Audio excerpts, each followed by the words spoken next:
गठबंधन करके चुनाव लड़ने से हमारी पार्टी को फायदा कम व नुकसान ज्यादा होता है। 2024 का चुनावी संग्राम शुरू होने वाला है। इस लड़ाई में मायावती किधर से मैदान में उतरेंगी, इसको लेकर कयासों का बाजार गर्म था। सभी को 15 जनवरी यानी मायावती के जन्मदिन का इंतजार था, क्योंकि सियासी गलियारों में बहुत पहले से इस बात की चर्चा थी कि मायावती अपने जन्मदिन के मौके पर यह ऐलान कर सकती हैं कि वो इंडिया गठबंधन के साथ हैं या फिर बीजेपी वाले एनडीए गठबंधन के साथ। लेकिन मायावती ने सामने आकर इंडिया और एनडीए दोनों ही गठबंधनों के अरमानों पर पानी फेर दिया। मायावती ने ऐलान कर दिया कि ना इधर जाएंगी ना उधर जाएंगी।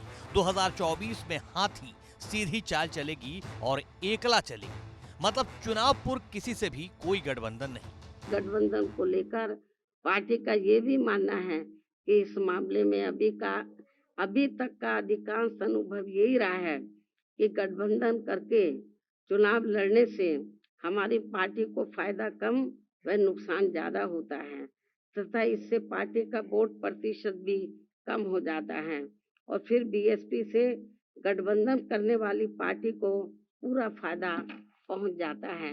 यही मुख्य वजह है कि देश में अधिकांश पार्टियां बीएसपी से गठबंधन करके चुनाव लड़ना चाहती हैं, जबकि हमें बीएसपी के हित को भी देखना बहुत जरूरी है, जिसे मद्देनजर रखते हुए अब बीएसपी के लिए पार्टी व मूवमेंट के हित में अकेले ही चुनाव लड़ना ज्यादा बेहतर होगा। देश के सबसे बड़े सूबे में 2024 की सबसे बड़ी लड़ाई के लिए मायावती का यह ऐलान सूबे के सियासी गणित पर गहरा असर डालेगा। इसलिए मायावती के इस फैसले की बारीकी समझना जरूरी है कि आखिर इसके क्या सियासी मायने हैं।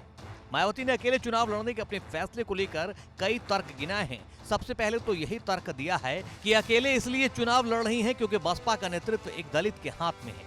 देश की अधिकांश पार्टियों की जातिवादी मानसिकता अभी तक नहीं बदली।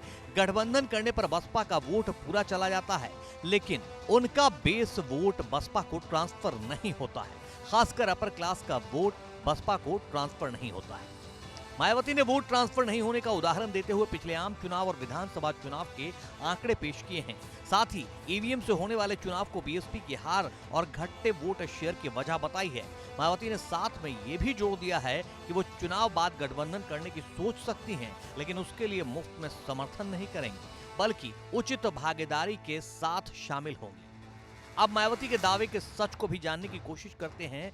अब अगर वो एकला चलो की नीति पर बढ़ चली है तो ये जानना दिलचस्प हो जाता है कि उनके इस फैसले से किसे फायदा और किसे नुकसान होगा। ये समझने के लिए यूपी के जाति आधारित समीकरण को समझना जरूरी है। यूपी में बीएसपी वोटर सबसे ज्यादा 45% हैं, दलित 20 से 21% और मुस्लिम वोटर 15 से 16%। मायावती की राजनीति मुख्य तौर पर दलित और मुस्लिम वोटरों के इर्द गिर्द घूमती है। अगर बीएसपी गठबंधन में शामिल हो जाती है तो न सिर्फ ओबीसी के 10% यादव बल्कि पूरा दलित वोट विपक्ष के साथ एकजुट दिखाई दे सकता था। 80 लोकसभा सांसद देने वाले राज्य में इससे भाजपा के लिए थोड़ी मुश्किल जरूर होती। सपा और बसपा का एक साथ होना अपने आप में बड़े वोट बैंक को विपक्ष के साथ कर देगा, लेकिन मायावती के रूप में तीसरा केंद्र उभरने से सीधा नुकसान विपक्ष के गठबंधन को होगा।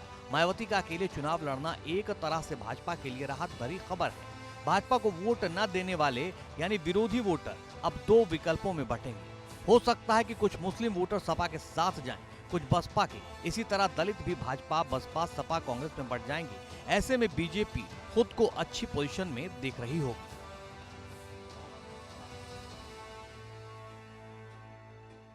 भारत की बात रोहित सिंह सावल के साथ सिर्फ एबीपी न्यूज पर।